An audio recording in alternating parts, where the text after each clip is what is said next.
नमस्कार मित्रों, आज का टॉपिक है शुद्ध भाव ही स्वीकार होते हैं। आरती में हम हमेशा कहते हैं कि तन मन धन सब कुछ है तेरा, तेरा तुझको अर्पण क्या लागे मेरा। परमात्मा और गुरु को हम दे ही क्या सकते हैं, कुछ भी नहीं। तो किस प्रकार उन्हें प्रसन्न किया जा सकता है? अपने अश्रुओं से उनके चरण पखार कर, श्रद्धा सुमन अर्पित करके भाव रूपी चंदन उनके मस्तक पर लगाइए। अपने शुद्ध प्रेम व भक्ति का भोग उन्हें लगाइए। इस प्रकार ही कुछ प्रयास किया जा सकता है उन्हें प्रसन्न करने का। जो कुछ भी प्राप्त हो रहा है उस करुणा निधान परमात्मा की परम कृपा से प्राप्त हो रहा है, और यह ज्ञान भी प्राप्त होता है सतपुरुष गुरुदेव की परम कृपा व करुणा से।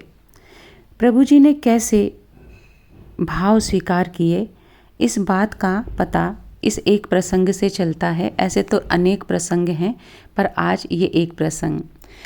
तो क्योंकि प्रभु जी का अपना एक क्लिनिक है मुंबई में, तो शाम को प्रभु जी जब अपने क्लिनिक पे पहुंचते हैं तो देखते हैं कि वहाँ पर एक बेंच पर एक बूढ़ा व्यक्ति बैठा हुआ है। हाथ में 3 पॉलीथीन हैं, रैपर हैं दूध के, और इसी प्रकार के 2-3 पॉलीथीन उन्होंने पकड़े हुए हैं अपने हाथों में, 3 पॉलीथीन। प्रभु जी उन्हें आवाज़ लगाते हैं और उन्हें अपने क्लिनिक के अंदर बुलाते हैं कि अंदर आइए, देखते हैं आपको।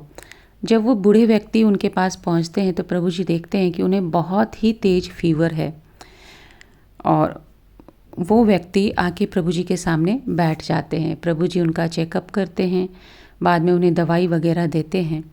वो व्यक्ति प्रभु जी के आगे हाथ जोड़ते हैं और फीस के रूप में वो 3 पॉलीथीन उनके सामने रख देते हैं। प्रभु जी को समझ आ जाता है कि ये कितने इस स्थिति में हैं कि ये फीस नहीं भर सकते हैं, और ये इतने स्वाभिमानी हैं कि ये फ्री में भी कुछ लेना नहीं चाहते हैं। प्रभु जी ने उनकी इस स्वाभिमान को, इस परम श्रद्धा भरे भाव को प्रेम पूर्वक स्वीकार किया। पॉलीथीन को अपने हाथ में पकड़ा, लिया, और उसके बाद वो पॉलीथीन उन्हें वापस करके कहा, हमें आपकी फ़ीस मिल गई है, तो आप इसे रख सकते हैं और अपना ये दवाई खाइए, ठीक होइए, और बाद में आके फिर से दिखा के जाइए। ये प्रसंग हमें क्या सिखा सकता है दोस्तों? बहुत कुछ।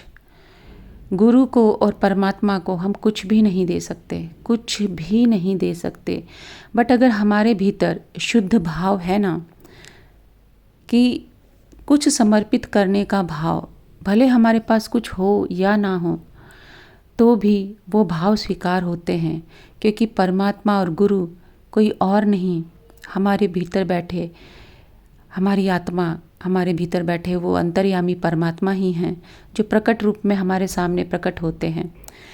तो उन्हें हम किस प्रकार अपने भाव दे सकते हैं? तो हमारे भाव शुद्ध हैं, अशुद्ध हैं, हम उनके साथ कभी चालाकी नहीं कर सकते, उन्हें सब कुछ पता होता ही है। तो ये कहा भी गया है कि फीलिंग इज़ द सीक्रेट।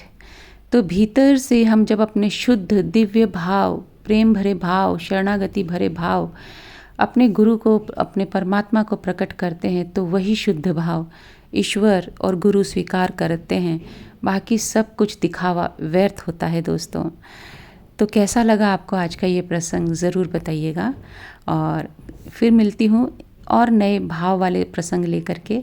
तब तक के लिए नमस्कार, धन्यवाद।